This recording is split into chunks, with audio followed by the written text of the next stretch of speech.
case you missed it, it's the top 5 sports talkers of the day. Now, it's time for Dan Barrero's Top 5 at 5. Brought to you by Gutter Helmet of Minnesota. Never clean your gutters again. Learn more at gutterhelmetmn.com.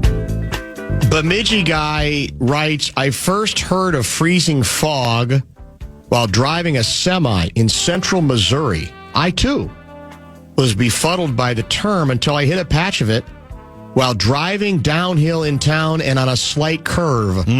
I immediately respected it after that because my drive wheels slipped slightly, which, if carried to an extreme, could have caused me to jackknife. The only thing worse than driving in freezing fog, in my opinion, is black ice. So I think what Bemidji guy seems to be saying is respect the freezing fog, but don't fear it.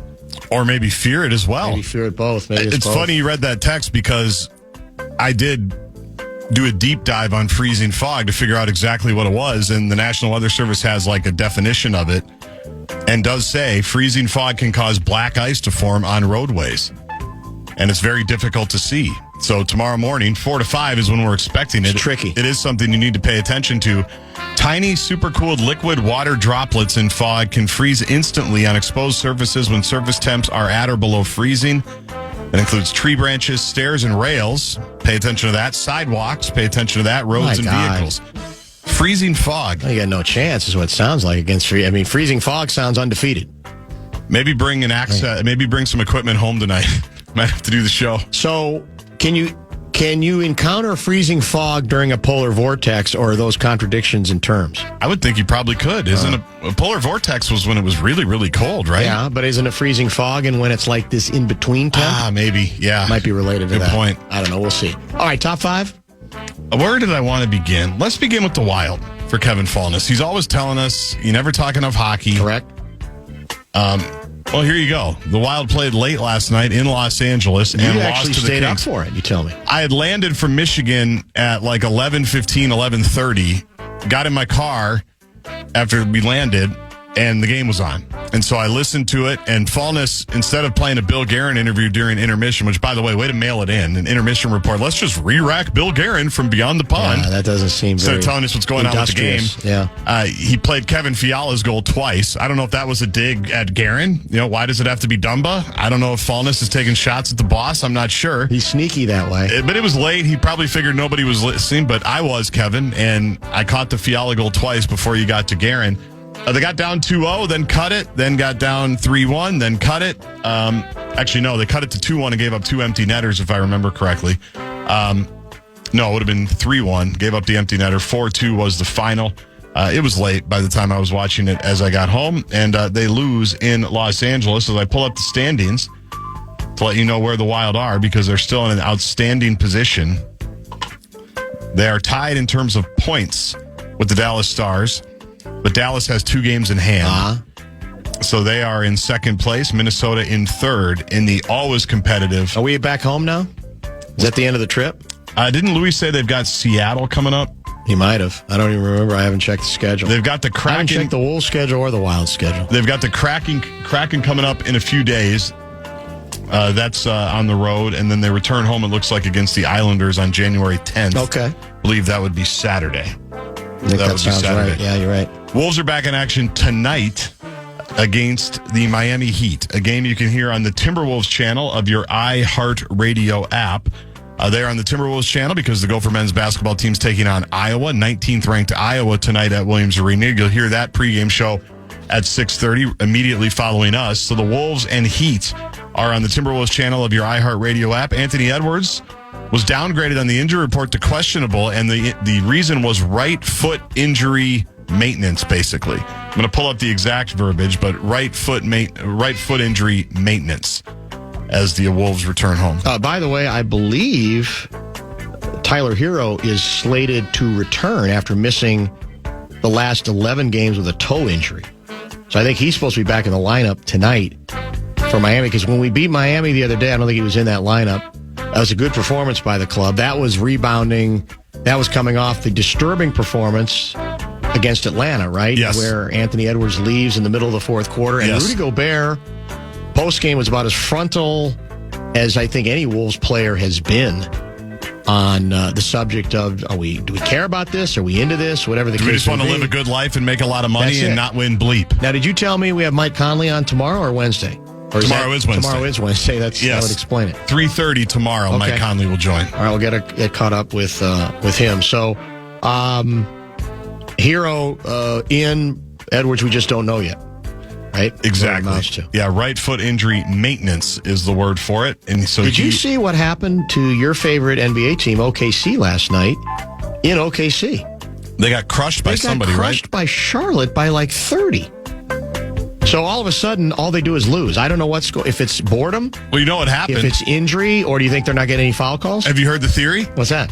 You're going to love this. Yeah, obviously you do. I can tell already. No, I don't believe it, but it is funny how Timberwolves Twitter and NBA Twitter take on a life of their own. Yes. Since Finchie got tossed in the Oklahoma City game, 2 minutes in. Right. Which, by the way, I don't even think I told you. I ended up going to that game at halftime. Oh, is that true? With my buddy. Yeah, with Okay. my buddy Todd, because I don't know. I was caught up in Finchie's eyes. Yes. I'm like, I stand with Finchie. I want to show my solidarity. Yeah, and it was an 8:30 tip. Yeah, and why not? Everybody was sleeping at our house. Why Everybody not? was asleep at his. So let's go to the Why game. not? Great night. Went to the Loon. Saw Tim Mahoney. It was the best. Yeah. Since that moment, the Thunder are 5-5. Boom. There it is. And they're not getting the whistle. Shea's not going to the line as much as he had been going. So people have made that a clear line of delineation. So basically, well, I would say that maybe there's some truth to it, but I would say to the head coach, watch your own bobber a little bit. Why don't you see if you can work that magic on your own team's consistency? I know our overall record still isn't They're bad like 13-5 since Thanksgiving. but it's I think it goes back to how you view individual losses and individual victories. Yeah, so that's pretty funny. That is funny. People are That's saying hilarious. Finch saved the NBA. It's changed the whole league. It's changed the whole history Yeah. of everything. By the way, Hoops Hype reporter guy mentions that the Wolves are among the teams that are monitoring Sniffing. the Trae Young situation. Yeah, I don't love that. don't I'm not gonna either. lie. I don't. That's the thing. They have to do something probably. You got to decide how big you want to go, and if you're going to go big, which big guy do you want? I don't love that. I think that would be more disruptive. He's talented, but I think he will move the ball some, but that doesn't excite me. Maybe I'm wrong, because there are people who think Trae Young gets too much heat, but I'm not in on that. I would almost prefer something a little smaller. A name that I've heard, I meant to ask Johnny about him. Do you remember us drafting a guard named Chris Dunn? Yes, So I do. there are a couple people who said Tibbs loved him. yes. And of course, the problem with him early was he couldn't shoot. Right.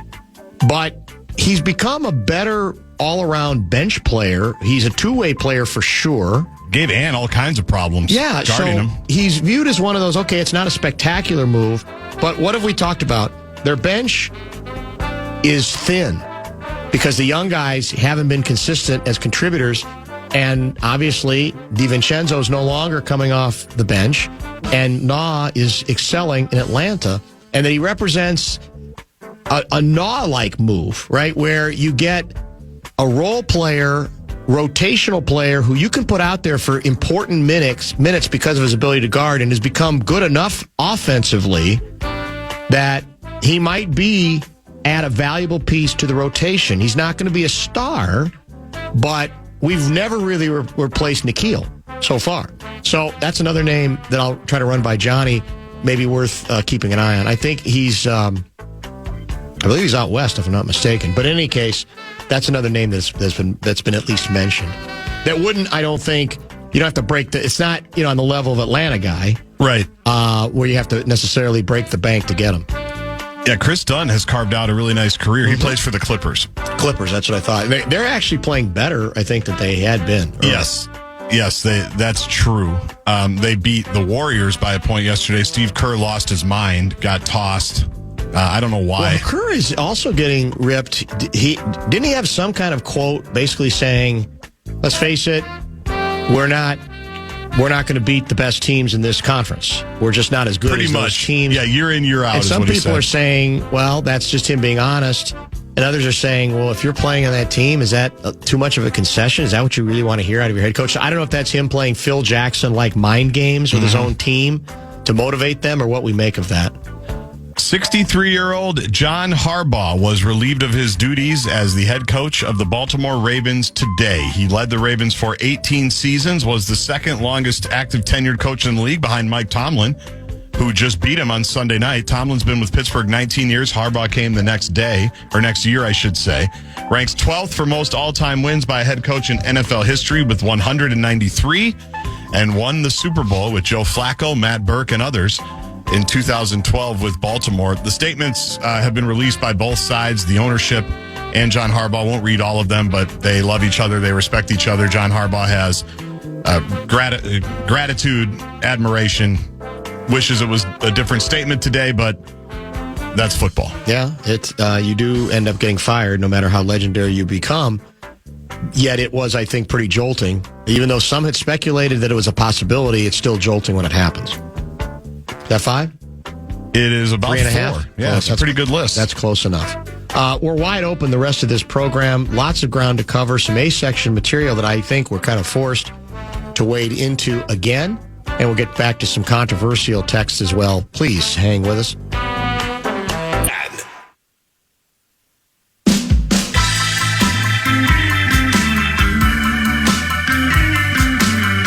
Speaking of the Wild, they wrap up the long road trip Thursday as they face off with the Kraken in Seattle. Puck drop just after 9. You can hear every goal, every save, every game-changing moment right here on your home for the Wild, KFAN.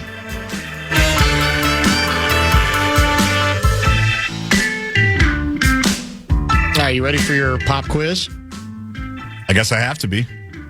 When I think of the date, January 6th, there are 2 anniversaries that immediately pop into my head.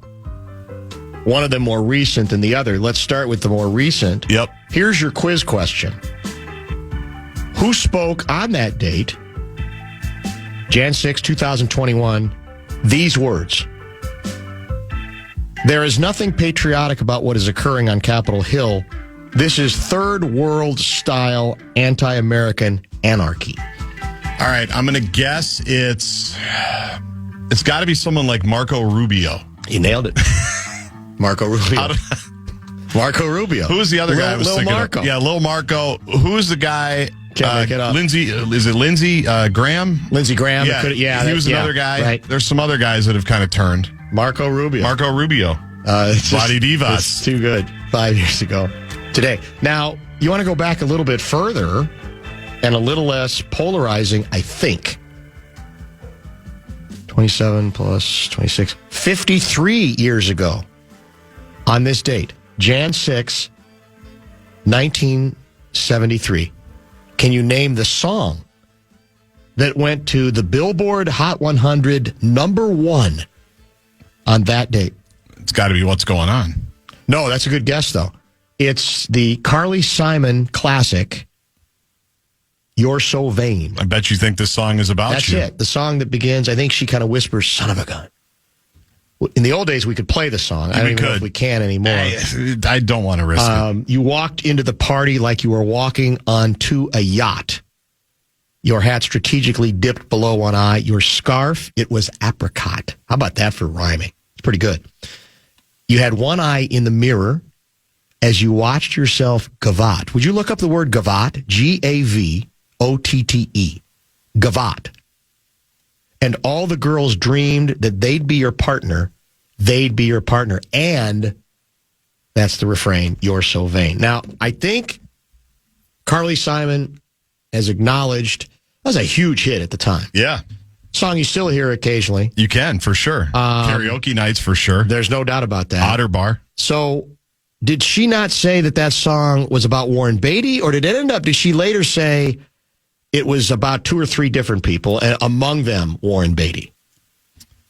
And I think she had a minute. Warren Beatty, had a minute with a lot of gals, but I think that's the name that generally comes up on that song. Gavotte, by the way, before I look up Warren Beatty, a medium-paced French dance, popular in the 18th century. Have you ever gavotted? Not intentionally. To your knowledge. Very possible I've gavotted more than I care to admit, but I've never done it on purpose. It takes its name from the folk dance of the Gavat, the people of the Pays de Gap region in the southeast of France. I'm sure Louis been there. I gavatted with Stan Bowman at the general manager's meeting. Gavat? No, never gavatted. Yeah, Carly Simon. Some people speculate it could be about Mick Jagger or David Geffen, but Warren Beatty has been confirmed as inspiring the second verse. But then there's a couple other subjects that are apparently secret. So it is about several self-absorbed men. The best line, I think, in the song is, you probably think this song is about you. Yes. It's just brilliant. Yeah, it's just good. perfect. It's just, you can't improve upon that lyric for a popular music song for sure. How do we feel about that she made some money off that one? I think she still probably is. Yeah. How do we feel about people like Carly Simon or more modern day Taylor Swift? Mm-hmm. Basically just taking a relationship and making it product. Well, it's a is good that question. part of the deal when you date somebody? It's a good question. I think John Mayer did it about Jessica Simpson too. Yeah, it often. What about Alanis Morissette? Oh yeah, Dave Coulier. Yeah, was that who that was? Well, that's the rumor. Okay, Uncle Joey on Full House, which I'm not sure what she ever saw in him to begin with. Yeah, that's another story. And no shade at Coulier, but I'm not sure. Now, some people are saying it was James Taylor, but I don't think. I mean, she was married to James Taylor. Now, wasn't she not? I think so. But yeah. I don't think it was about. I mean, and she's been very she did one of those Dan Rather interviews that goes deep. Yep. And a conversation. She laid it out about, the difficulties with James Taylor and some of the addiction and so forth, the chemical issues that he had to fight through. I don't think it was about James Taylor. I don't. Everybody's guessing. But that's the beauty of the song, actually, right? If you want to have a little bit more mystery to interpret it a little bit. Yeah. Yeah. However you want to get to it. So if we had Carly Simon on, would you ask that question? Would you try to get to the bottom of it? Well, I would, but I feel foolish doing it because obviously that's going to be the first question she gets from everybody. I would try to come at it from the side a little bit somehow because, and in that interview she might have, I don't remember if she addressed it in that particular conversation. Is he still doing those? I think he still is. I think he does his own thing now. Yeah. The other day, who was it with? It was with, I can't remember the name of the actress, but he's sort of gone that direction where he's not interviewing politicians anymore. He's interviewing pop culture people, but ones that go way back. He did a great one a number of years ago with a former guest in the Bumper to Bumper program, Greg Allman. That was where Greg invited him in to his abode in Georgia, and it was outstanding because he gets more than a minute with these folks. Right, he's Dan Rather. Right? He's Neil. He did one with Neil Young. That was. I think most of those are on. Is it Axio? No. Is it Axios? No, Access Channel. Oh, sure. Access Channel. Yep. I can't remember the name of it. I think I've seen.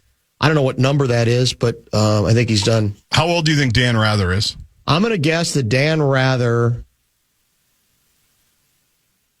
Well, Dan Rather has to be. I'm going to say 87. According to Wikipedia, he's 94. 94. Well, I guess that makes sense because he was, his big break was the Kennedy assassination. So he was must have been in his 20s, at least then in 1963. So perhaps that makes some sense. I don't know. This conversation is reminding me now that the calendar's turned and we have no playoff football, and we will have seasonal boosts with the Wolves in the Wild. We think we've got to spend some time. You got to give me the Barrero bucket list. Because we got to start. Oh, yeah, we got to start trying to track some of these people down that we want to talk to that we haven't had. And you're right. I gave you some, didn't I? No, I don't think so. Oh, maybe we just talked about it on the show. Maybe you journaled about it. Maybe tear those pages out of the journal. That's very likely. Yeah. And maybe the audience could say, "Who do you want to hear Dan have a conversation with? Who would be a good match?" Email us. Text us. The problem with that, excuse me, is you get people's hopes up. And then that's okay. It's going to be hard to deliver. We won't promise everything, but we might as well try. Yeah. Well, we might as well try a little bit. Yeah, it's a good idea. It's definitely worth it's okay to dream. I still have to figure out. I have not been able to get Magic Johnson, and I've tried a lot of different ways. Irvin, yeah, he looked terrific. He was I think he was the Grand Marshal at the Rose Bowl parade. Yes, he was. And then he did the coin. He was he was on the field for the ceremonial coin toss. He looked like $1 million. He's magic. Did he not? Yes. Looks like he's lost some weight. Yep. And by the way, and I'm not judging, because a lot of people, they go, is it Wegovy? There's a lot of these drugs you take. Okay. Is there a rule in Madison Avenue, if Madison Avenue still exists, that if you're making a commercial about any of these medical products, not just related to losing weight, but any of them, that they have to be musical? They gotta be catchy. Musical. Yeah. It's all about a catchy musical song or mantra or theme on every one of these commercials regarding the product, whatever the product might be, whatever affliction it is, either easing or correcting. It's got to be curing. catchy. Yeah. We're a long way from like Wilford Brimley for Quaker Oats. Somebody wants us to bring back Cato and Kilborn. We haven't had Kilborn on in a while. That's not a bad thought. Or Cato. And you told me this is an amazing pairing. Yes. Of two, once upon a time, pretty, I guess you could say, consistent contributors on the Bumper to Bumper program that I would never, well, I guess I shouldn't say never put together, because maybe now where they are politically, they're pretty aligned. But in no other way do you think of one and say, well, yeah, I could see him with that person. Yeah. You tell me at the Rose Bowl that Dan Dockich's best friend was Cato Kalin. They went to the game together. Make that up. Because the K-Train, as he's told us, lives in a quiet little town in Los Angeles area called Toluca Lake. Oh, yeah. Toluca Lake, which is near Pasadena. Yes. And Dockich was obviously out there to support your Hoosiers. And they're buddies. Yeah, I think Cato was on one of Dockich's shows yesterday or today, because he's been on now over the years. And somebody sent Dockich the same sentiment that I know I had and others had when we had Cato on, about 10 years ago? Never in my wildest dreams. You were praying that I would reconsider, basically. That was, I admitted I was wrong. Yeah. No, you did. My instinct on that was not correct. And mostly just because I didn't know what the point of it was going to be. But then it became real quick, real clear that it was going to be fun, because K-Train's got like the best energy of anybody. He absolutely does. He just has such a fun vibe about him. He's so fun. He's one of those guys who you go in with trepidation, and whatever trepidation you have, he destroys it immediately. And it was immediate. You view yourself as a cynic, that I'm supposed to be all that.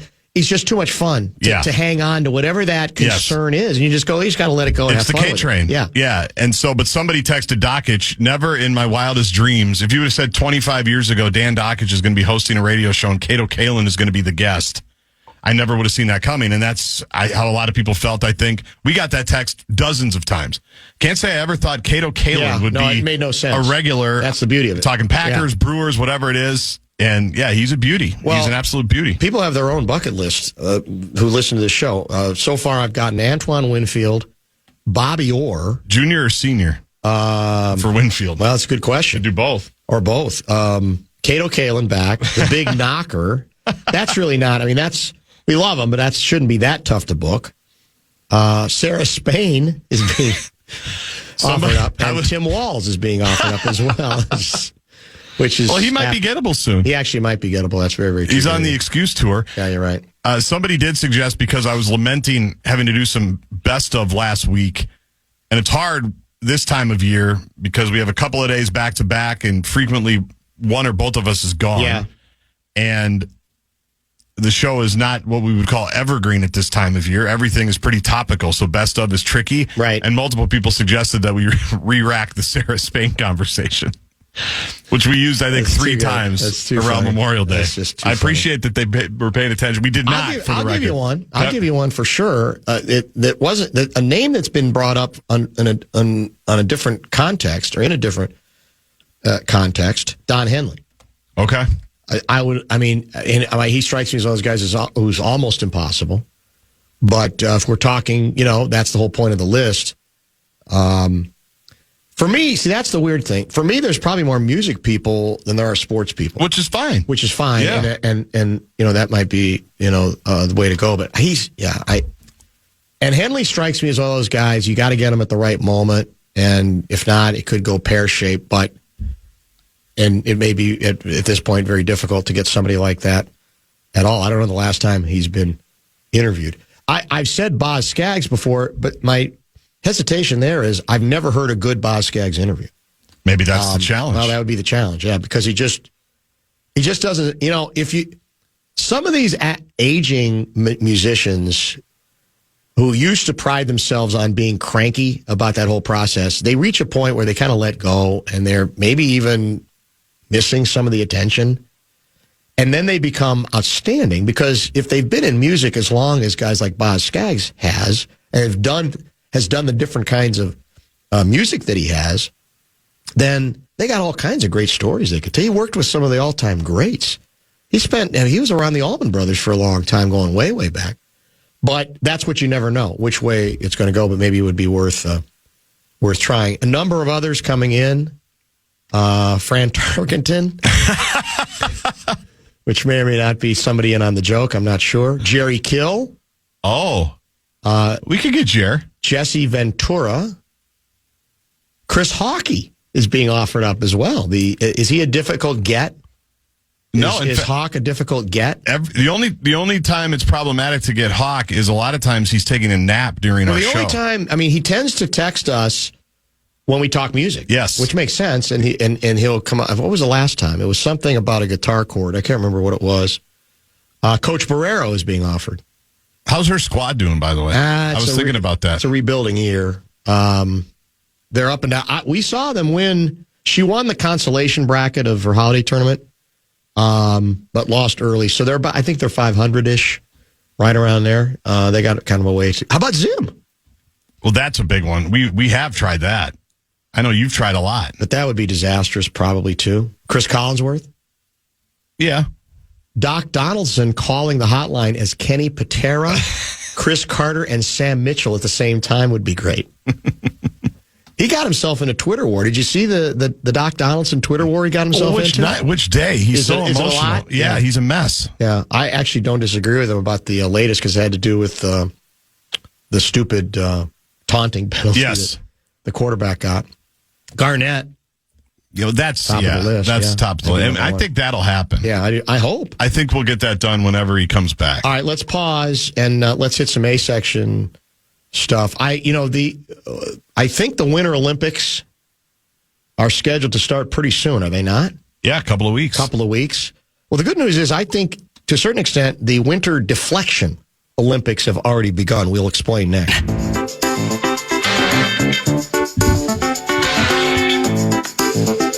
Join us for a Michelob Ultra watch party January 13th. Wildcats in Eagan. You can hang with Max Fuller from 7 to 9, play trivia, win prizes, enjoy drink specials. Full details about all our Michelob Ultra watch parties at KFAN.com. The keyword is calendar.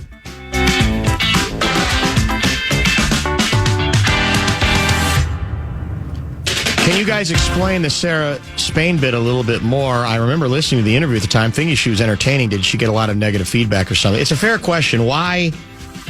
Because it did. We got along. Yeah, it was fine. good. I think it went well. It did. Well, it went. That's the bit. It went so well that we replayed it 42 times. And I don't remember if it was Memorial Day weekend best of or 4th of July, whatever it was. But there was a week we had best of, and then we had best of sermons, and it got replayed there. And then I think we had another best of for some reason or something, where it was essentially played like 3 times in the span of 5 days. So if you turned on the fan any point during those 5 days, you heard that conversation multiple times. That's how good we thought it was originally. Yeah, so that was kind of the bit. It was a sermon back to back, and then it may have been like Memorial Day Monday that it was also on, and so we played it back-to-back days. I'm not sure. You had to really be dialed in to hear it all those times, but it's one of my favorites. By the way, I need to mention to you, because we've not really talked a lot about any of this stuff on air or off air. So I end up getting a hit yesterday on Oh, yeah. national TV. Colin McShane, right? Colin McShane, who we had on, right? Yes. Connor, I should say. Connell. Connell. No, Connell. I'm sorry. I keep mispronouncing the name. I fortunately pronounced it correctly during the interview. Connell.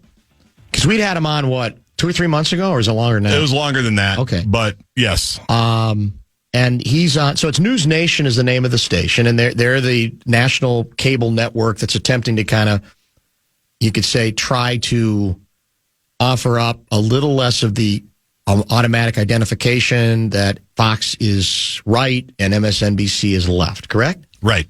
I think with some success. I don't know if commercially they're doing well, but I think they've got good shows. They've been around now for a while. I really do. I hope they are able to get a toehold in there.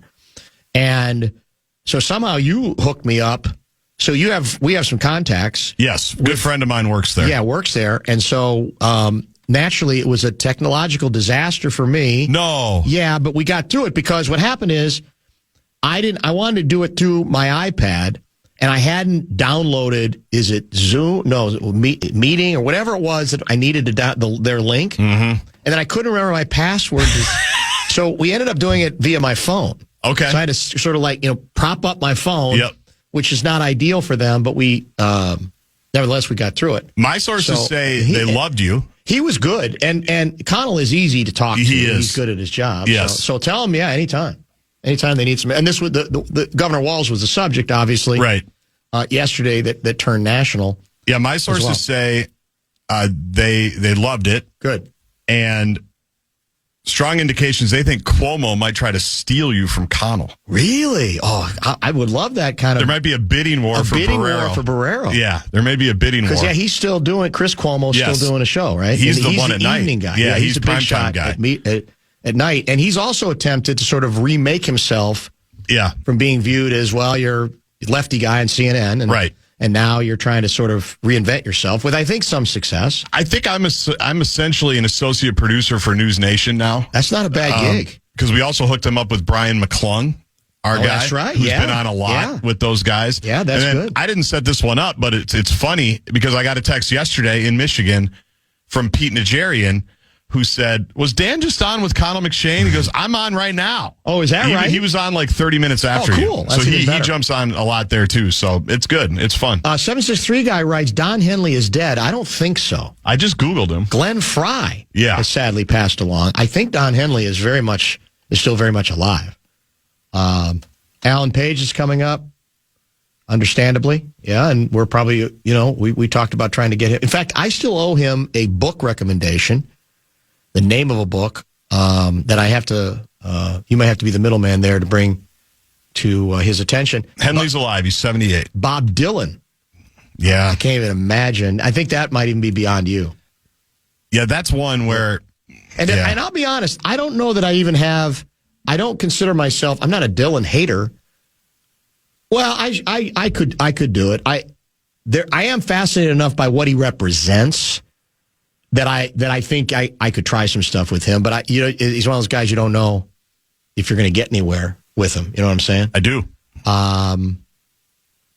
Where were we? Oh, well, this is all Deflection Olympics. Deflection Olympics, yeah. And again, as each day goes by, I got to be honest with you. I know I'm not one of us, so I'm still not qualified, I guess, to make this assertion. But as each day goes by, I'm less and less optimistic that we're going to learn the important and fundamental lessons from the land of 10,000 scandals and 10,000 fraud cases. I'm because we're falling into the trap that's very convenient politically. And what's the trap? That the governor the card he continues to play today. Yeah, okay, I'm not perfect. But those damned Republicans, how dare they try to make the political hay that they want to out of this thing? And I'll tell you, you can do that.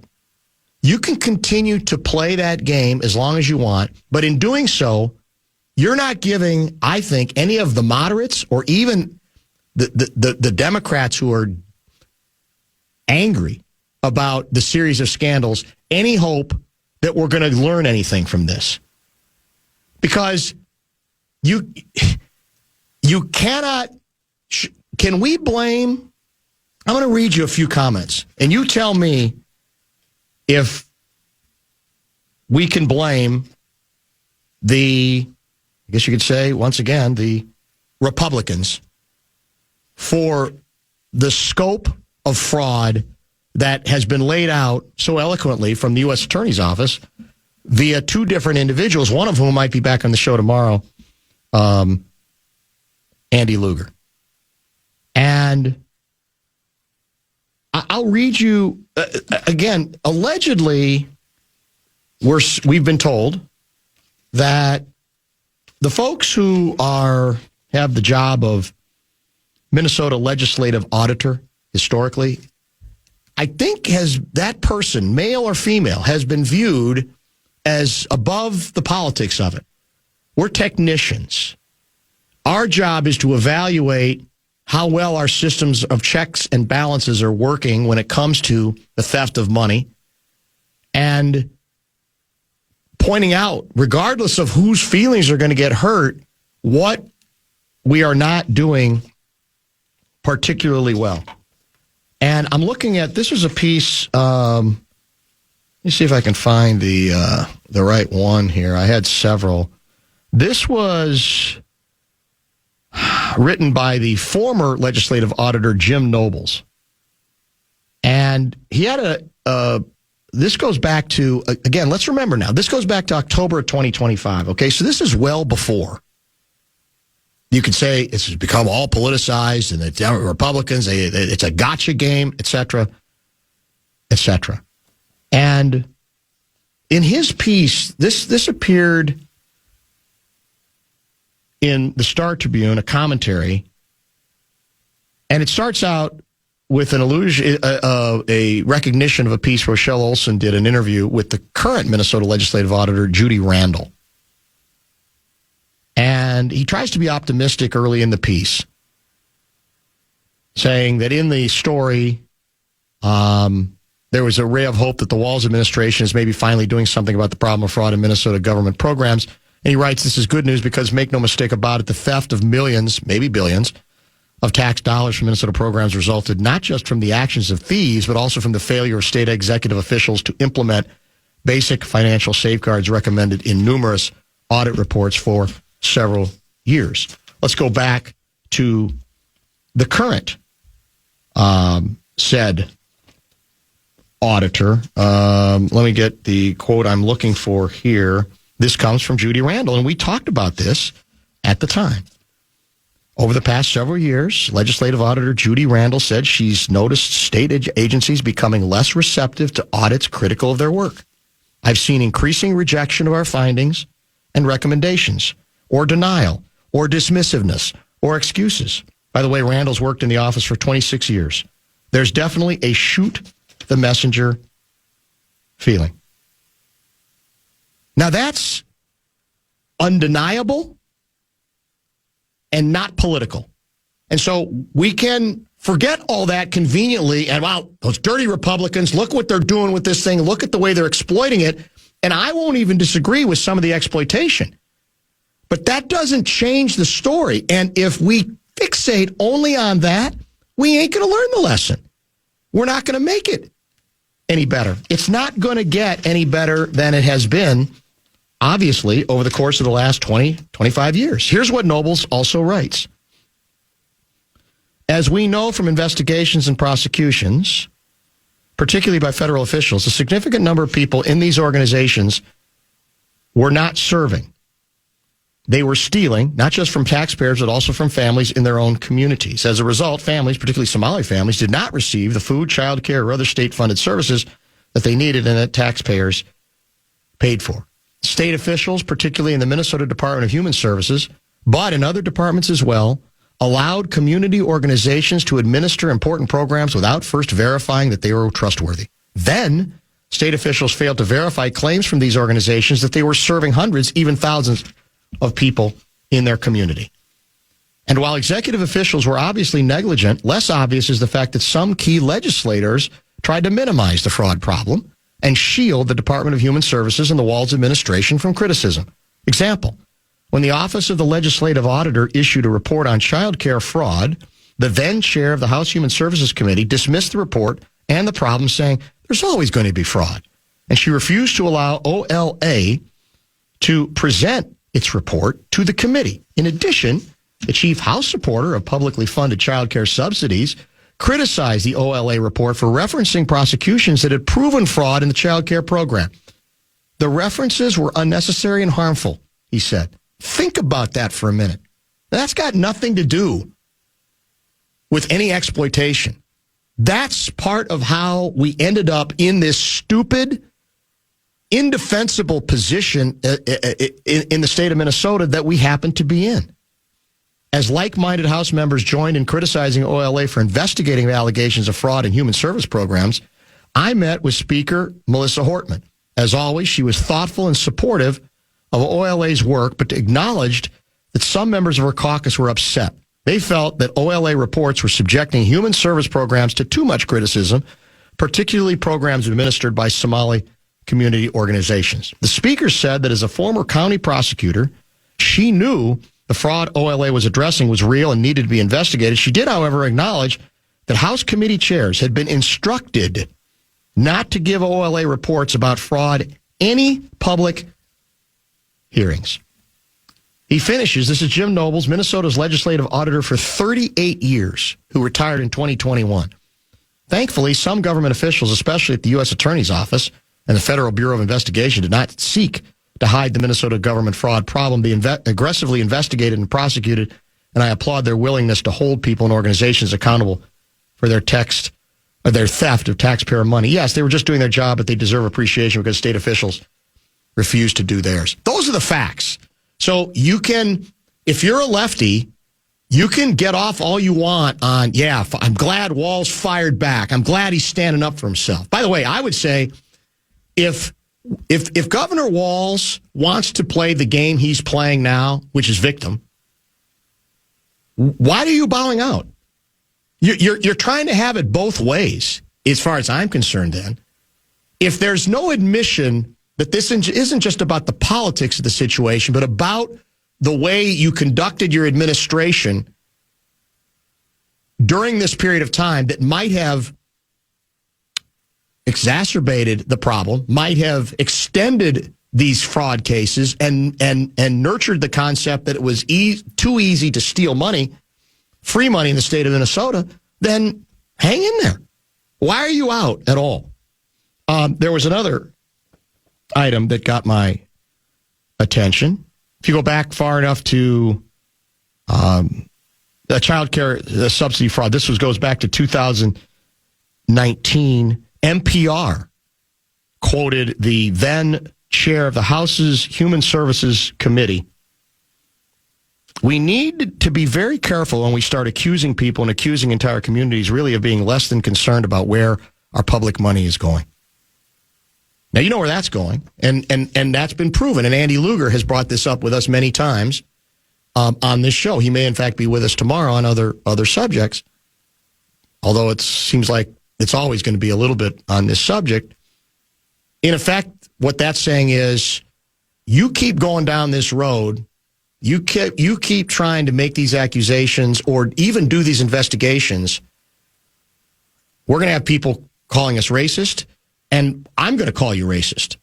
And part of the fear, that cudgel, in this case, was used to affect the effectiveness of these investigations, of getting to the truth. And as Luger has said, our job is to follow the story, follow the facts of a case, regardless of who may end up being implicated. And if we have to back off because of the concern that we are prosecuting or attempting to prosecute too many people of color, if that's what guides us, then we're the idiots, because in effect, we're making it easy for it to happen again and again and again. And it's precisely the trap that we fell into here too easily. And all of this, I think, again, almost everything I've quoted here comes from the current auditor and the previous one that had historically in the state have been viewed as bipartisan or kind of above the politics. We don't care who's in power. We're just here to try to see if proper safeguards are in place. And as we mentioned, reading from what Judy Randall had to say. In fact, I think one of these comments she made, she actually made, I want to say it was during a hearing. I'm not exactly sure. But when she says over and over again that we're just not being listened to the same, there's too much defensiveness ongoing here that we have seen as a pattern that's been developed. And again, does that all fall on the hands of the governor? No, it's much more complicated than that. But it is his administration. There are a lot of people clearly who are trying to put the brakes on investigations that we now see were utterly crucial to preventing, or at least trying to lessen, an historic, unprecedented level of fraud. And there may be lefties who are saying right now, well, this is old news, Dan. Why are you bringing it up? For a very specific reason that I just laid out. Because the game that's already started is, you can see it, well, yeah, there were a few things that went on there, but look at what these Republicans are doing with it. And I'll say again, you can feel sorry for yourself that way if you're a lefty. You can go down that road and wallow in it. And I won't even disagree with some of the exploitation and even some of the misinformation that is made. That it's too easy to come out at this point. But let's go back then. Let's calm ourselves. And before we allow the governor to turn himself into a martyr and into a victim, let's remember what the professionals were warning year after year after year about. Safeguards ain't working. You're not being tenacious enough. You're too afraid.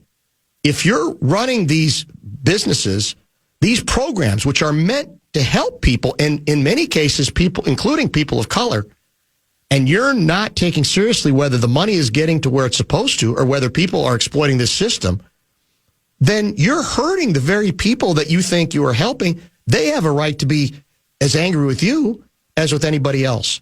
And that should not be lost in the weeds as this turns into, well, see what they're doing. See what they're doing with it again. Look what Trump's doing with it. And we just got done savaging Trump yesterday on a number of fronts, and we'll continue to do so. But the issue, again, is, are we going to clean up our house? And if you think that the house doesn't need to be cleaned up just because you want to change the subject now about how it's being exploited, then guess what, man? It's going to happen again. It's even more likely that no significant lessons are going to be learned here. So that's where I wanted today to quote. I didn't quote politicians today. Or if I did quote politicians, what you heard was basically, now be careful. Well, we don't really need to discuss this stuff in open session. We really don't need to do that. Oh, there's always going to be fraud to diminish the thing. Instruction to not give these reports about fraud any public hearings. Is that Trump's fault? Or did you just give Trump an easy, piece of ammo that then he can then use? If we aren't, direct and honest with that in the state of Minnesota, we're going to lose again. We're the ones who are going to look foolish, as easy as it is, I know, to make it about something else.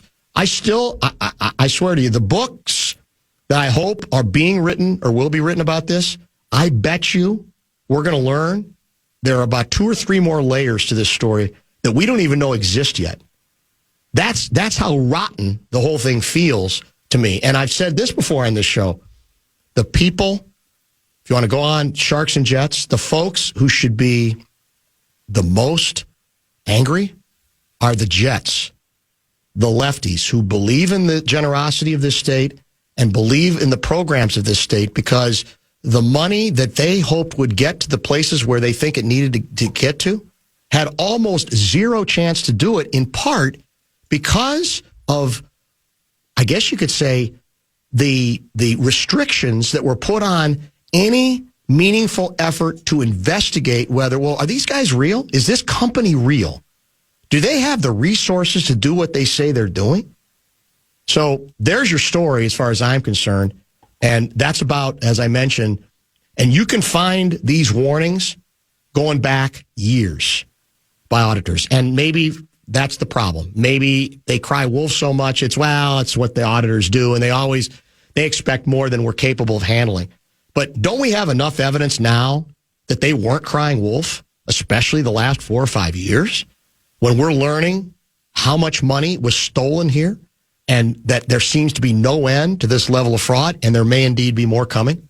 Let's do this. Let's pause. Top of the hour break. I'll get to a couple of texts and a couple of other stories when we return. Never miss your chance to know what the latest sports news is here in town. Chances to win tickets and knowing what's going on with all your favorite KFAN shows. Follow KFAN 1003 on all of our social channels. Insta, TikTok, X, all of them. Stay connected. Follow the sports leader, KFAN.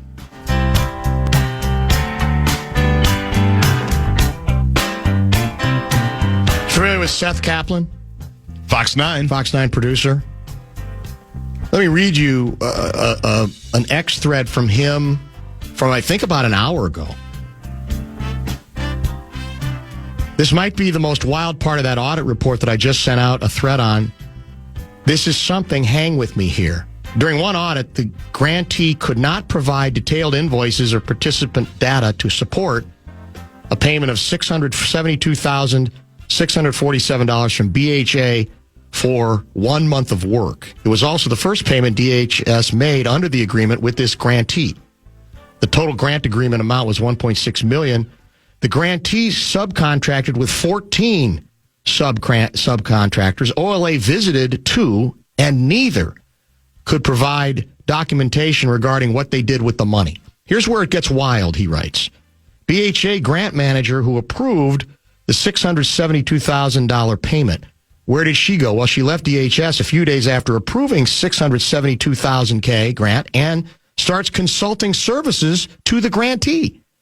Approves grant, leaves, directly financially benefits from said grant. This goes back to what the thread earlier, an OLA report on behavioral health administration. That just came out, and that's what he's been digging through and talking about what he views as some major red flags. First, what do BHA providers do? Treatment, recovery services for substance abuse and mental health. See if I can continue with this thread. Hold on a second. This line from the audit is not good for DHS and BHA. We received the full cooperation of staff from DHS and BHA while performing this audit. However, during the course of our audit, we identified a number of documents that BHA either backdated or created after our audit began. 18 providers had grant percentage increases in the triple digits. Triple digits. For example, one grant that was pegged for $600,000 ended up with a final grant total of $5.6 million. That's an 830% increase. And it sort of goes on from there. And all I'm saying is, I appreciate the fact that Seth is trying to follow the story. Politics are never always going to be part of our conversation, right? But this is the kind of stuff that people in the administration need to be drilled on. And obviously the governor's not going to be involved at this level intimately with many of these programs. But I don't know how much evidence we need about how embarrassing this is and how dangerous this is. What we're seeing repeated, it appears over and over again. And maybe this is, you know what this is starting to feel like a little bit? Do you remember when the academic fraud scandal hit the University of Minnesota? Of course. And the Pioneer Press? Yeah. They broke this, they published the story, the first story, the day the Gophers, I was with them, played out west in the first round of the NCAA tournament. Against Gonzaga. Against Gonzaga. That's exactly I remember it well. And George Dorman, we've had him on. George Dorman. And what we heard after a period of time was, well, you know what this is about? Well, this just happens to be that we got a really good, tenacious Bulldog reporter on the story. It's our bad luck that he works here. In other words, if he worked in Omaha, Nebraska, and was investigating University of Nebraska, Tom Osborne would be in trouble. Exactly. And maybe that's true, but that's what this smells like a little bit. Well, if we have anybody going this deep, that's what they would find anywhere. But the fact is they found it here, and it appears they're continuing to find it here. Am I going to be more suspicious of the Trump administration-led investigations? 100%. Because we understand how he plays the game. Walz is an enemy. So we'll do whatever we have to do. But I'm not quoting from lackeys from the Trump administration. I'm not quoting his lickspittles.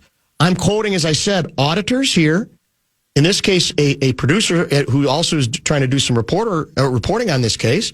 And I'm quoting Andy Luger and the individual who followed him, Joe Thompson. So we got to if we don't keep our eye on the ball, we're doomed. What's the famous, is it Santayana? What's the famous quote about those who paid no attention to the past are doomed? Here it is. This is from allegedly attributed to philosopher George Santayana. Those who cannot remember the past are condemned to repeat it. And it's like, we don't want to remember it already. Before we even know all of it, it's like we want to forget it. And the mistake in that is it makes it more likely it's going to happen again. Now, my guess is there are better safeguards in place because you got no choice. I would hope so, yeah. At this point, you got no choice. But that is a fundamental rot in this equation that has to be dealt with more than clever sound bites from the governor of the state who now wants it both ways. That's what it seems like to me. I'm not going to run. Almost selflessly, he's saying, I'm not going to run. But now that I'm liberated from that possibility, I'm going to pound away. And instead of doing what he should do, which is, you know what I'm going to do the next however many months I'm in the job? I'm going to make it my mission and business every day to drill down on where we screwed up. And I'm going to do my damnedest to see that greater safeguards are in place. But I'm also not going to be afraid to follow the story on how we got to this position. You think you're going to hear that from him? Give me a break. It's not even close to the way this thing is going to play out. It's as easy as the nose on my face to see. Man. Show Wrap presented by American Pressure, commercial grade pressure washer since 1975. It's the Bumper to Bumper Show Wrap.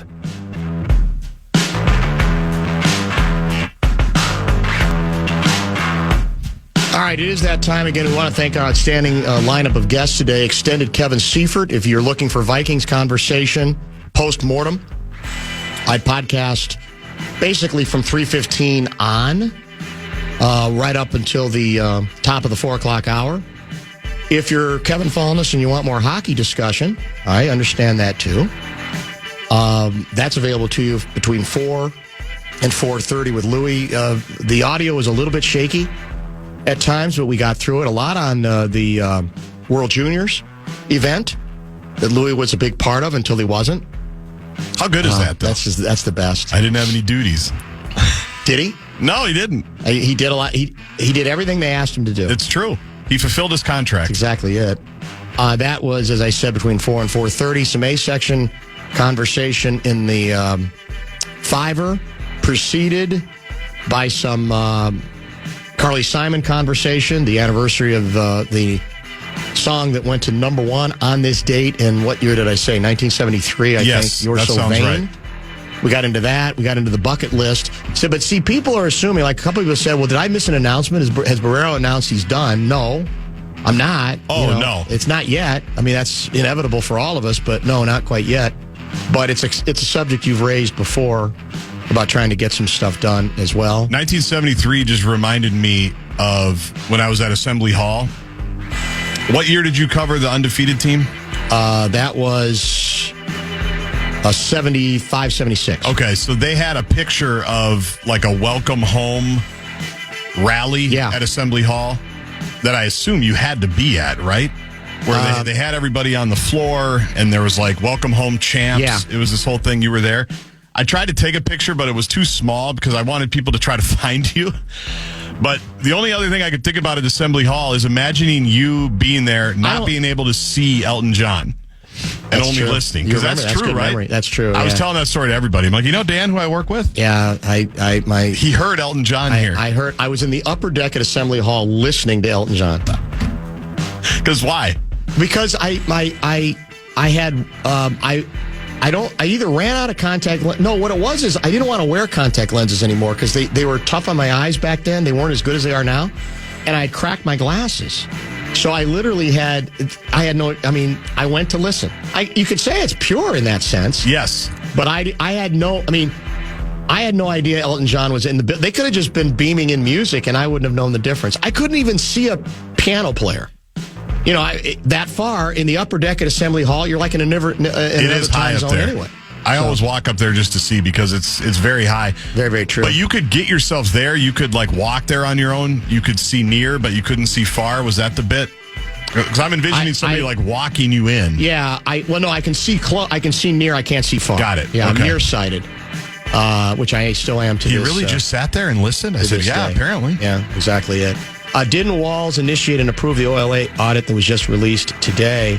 That's from 612 guy. Well, yeah, I would hope so. I mean, at this point, there's not much choice, but that's still not the question. The question is, how did we get here in the first place? And we got two choices. Like I said, we can make it. We're going to go to our tribes and say they're bad because they're exploiting it. Or they can say, we'll leave that discussion for another day. We still got to deal with this. This is our problem. No matter who's exploiting it or how they're exploiting it, it is our problem. We've created the mess. And if it didn't exist in the first place, there would be no chance at exploitation. That, to me, needs to be the continuation of the message from this point. Tomorrow, first of all, tonight, Wolves Heat on the Wolves channel. Is that correct? Because correct. We've got a Gopher men's basketball against the ranked Iowa Hawkeyes. Is that correct? Number 19, I think. I can't wait to see Fran's red face. Is he doing anything? Is he doing radio for their broadcast or anything? No, he disappeared. He's coaching at his alma mater, right. Penn. That's right. He went. And I think I didn't see the video because it scrolled too quickly. I think Fran's red face showed up at Penn within the last couple days. Really? I think. Oh, that's good. Don't quote me. I'm just assuming. So Gophers, who now have 2 Big Ten victories, right? Because they beat Northwestern on the road, came back in the second half. On Saturday, yeah. It'd be a nice victory for them today. That's on the fan. Intriguing rematch, the Wolves and Heat with Anthony Edwards in play. He had been downgraded to questionable. He's now in to start tonight. We don't know how long he'll stay on the bench during timeouts, but we'll see. That'll be on the Timberwolves channel. Speaking of the Wolves, Mike Conley is scheduled to join tomorrow as well. We'll ask him about if he talked at all to Anthony Edwards for leaving the court. I'm guessing he did. Glenn Mason is scheduled to join us from Florida. And more Kessler. I mean, we had bonus Kessler yesterday. He was brilliant. We'll have Kessler back on his regular day tomorrow as well. And I got an APB out, as I said, from Mike Hurley. Have not heard back from him, which usually means he's got all this consulting work he does. So he's probably in some exotic location. Yep. But for all we know, he's in Venezuela. I don't know. I was just going to say. I had no idea. Because he works in areas like Venezuela. Yeah, he's got contacts everywhere. So we'll try to hopefully catch up with him as well to get caught up on a number of international fronts as well. I had one other text that I wanted to get to, see if I can find it, because we do have a little bit of time. Minnesota landed 10,000 fraud. Yes, we know that one. We don't steal it from us. In fact, we considered it as the State Fair T-shirt this year, and ultimately chose not to. Correct. But we might be able to run it back this coming year. That's very true. Doesn't seem like it's slowing down. It might be ongoing. Correct. Very, very true. Somebody wants us to interview Joe Rogan. Oh, interesting. Which would be, I guess, an interesting one. I don't know if we could get him. No, I don't know. I don't listen to his podcast a lot. It's one of those where if it's a guest I'm interested in, I listen. Yeah, it comes down to that. By the way, did I see that your guy, the New York radio legend, now national, what's his name? Howard Stern. Guy Stern just signed a new deal. 3-year contract, I think. 3-year contract. I'm guessing decent money. You think? Is he still as popular? I think he's pretty popular. And how popular is the Conan channel on Sirius? I think is that the popular. Coco channel, whatever it's called. Does that do well? Yeah, I think Conan O'Brien Needs a Friend is a very popular podcast. Okay. So I assume that runs. Yeah, I haven't listened to it a lot lately. I did for a while. Have you ever read the Howard Stern book on interviews? You know, 'cause he's famous for his interviews, that he gets people to say things. He does. It's no question. Now, there's no question, but what bothered me about it is he talks about his preparation for the interviews, and he's got like 50 people that help him. Like, they do all the research, they print it out for him, they do all these things, and then he kind of, like... He'll just grind through it and pick and choose, which is, there's still a skill in that. Yeah. But that's not quite the same. I didn't like but it. That's the way, that's the way it is. In places, the question would be, when he was an up-and-comer, right? Did he have that same advantage, or is that the old... You do the work, and then you're so in demand that you don't even have enough time, so therefore you just get the best people and you lean on them. Maybe. I don't know. I took it personally, I think, as as the producer of the Barrero Conversations podcast. Yeah, well, I do too, actually. Although, again, anybody who's you go back far enough and see the what's the name of the movie? Not Network, Broadcast News. That's the whole bit in broadcast news. That's true. Regarding the anchors, that the only coherent thoughts are often put in their ear by the producers who don't have the looks or the grace to be in front of the camera. And I don't know, would folks at Fox 9 say it's still the same thing, or would they say it's very different now? They'd say it's very different. Very different. They'd have to. Yeah. They wouldn't have a choice. Yes. But to say that, whether it was actually different or not. Correct. Former Fox 9 people might say something different. Yeah. Current ones would go along with it. Very, very true. And maybe the best part of today's show, some people thought we were going to have Pat Kessler on again today because you played his music instead of Luigi's music. I was rusty today. I'm not going to lie. Well, no, I hit a couple of buttons that I shouldn't have. Early, there was a... I was a mess. I thought that was you doing a Kessler bit of sound, but that was actually a commercial. I was wasn't just supposed jumpy to run. at the board. I got to calm down. That's been a while. Thanks for watching. Thank you for listening, and we will talk to you tomorrow at 3. Whenever